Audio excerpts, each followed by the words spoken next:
Hi, Kevin Coop here, and this is FaceTime with the Content Guy. So, sometimes these commentaries come to me, pretty quickly. I instantly know what I want to say, what the subject is, know exactly how to go about it.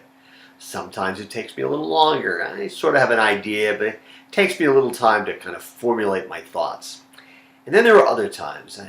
Those are the times when I know exactly what it is I want to say. But I decide to wait a little while, because when I say it, I don't want to lose my cool. This is one of those times. So, as regular readers of Morning News Beat know, we talk a lot here about diversity. I think it's important, I think it's important that companies that are dealing with consumers actually have people in leadership and management who reflect the diversity of the marketplace. I'm talking about age, I'm talking about gender, I'm talking about ethnicity, I'm talking about sexual orientation. That if companies are primarily led by middle-aged white guys and they're not necessarily selling just middle-aged white guys, eventually they're going to have a problem. I just think it is not a sustainable way to approach the business. And I think that I'm not talking about giving, I'm not talking about quotas. I'm not talking about giving people jobs they don't deserve.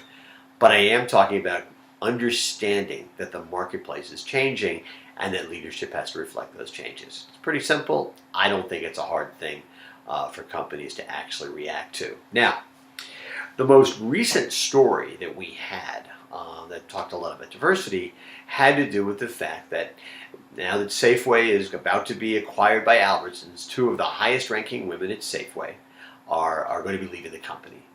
And it looks like Albertsons is primarily going to be managed by a bunch of middle-aged white guys. Okay, and that's the feeling within the company. And when I say middle-aged white guys, I'm using the term loosely because these guys are only really middle-aged if they all live to be 110. That's the way it is. But and listen, there's a certain amount of discontent within the organization about the fact that these women are not going to be there now. Trust me, they'll find something else to do. They're going to do great. The problem is that there is a group of people out there, and I'd like to think it's a minority, that think this whole diversity thing is nonsense. Yeah, sort of like the CEO of Microsoft. Now he's saying, well, I was inarticulate. But basically what he said is, listen, if you're a woman in the workplace, don't ask for raises. Trust the system. Believe in karma. Everything's going to kind of work out for you. Well, I think that's just nonsense. And, there's a lot of people who think that women, they should keep their mouths shut. They should work hard. Of course, everybody should work hard, right? Don't ask for raises. Don't rock the boat. And trust the system to take you along. And the problem, of course, is that is a concept of the workplace that works pretty well if you're a middle-aged white guy who has more advantages because they're middle-aged white guys and they're going to more likely to be approved of by the middle-aged white guys at the top.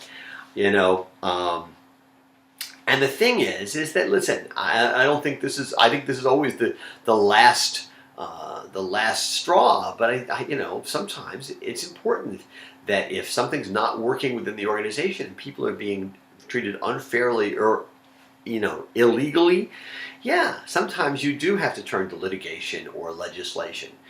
You have to turn to the courts. You have to turn to legislatures to remedy the situation. And of course, the problem is that within organizations that have been treating people unfairly or inequitably, if you seek outside remedies, you're also suspect. Even though the only reason they're doing that is maybe they didn't have any other options. Listen. I think that it's nonsense for companies to treat people that way, and it's also nonsense for people to be marginalized when they have to turn to other options. I just think that's wrong. Listen, it would be pretty to think that we live in a workplace, we live in a world where the workplaces are equitable and fair, and everybody gets what they deserve. But that just is not the way it is. And the people who we're getting closer, we're not there yet. Okay, but the guys who think we're closer than I think we are tend to be middle-aged white guys who they're sitting there thinking things are pretty good because this is the way we are now.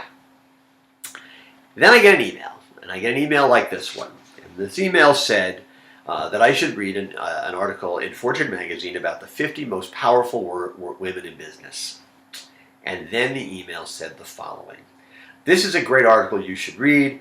None of these women needed to litigate, legislate, or fornicate their way to the top."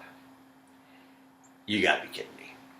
Now, listen, I'm not going to tell you who wrote this email, even though this person would probably love to have their name bandied about. I think this person probably loves having his name bandied about in lots of different places.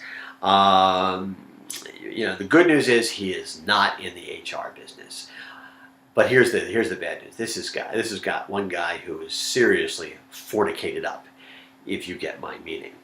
I find this email so offensive that I don't even know where to start. Now, here's the deal.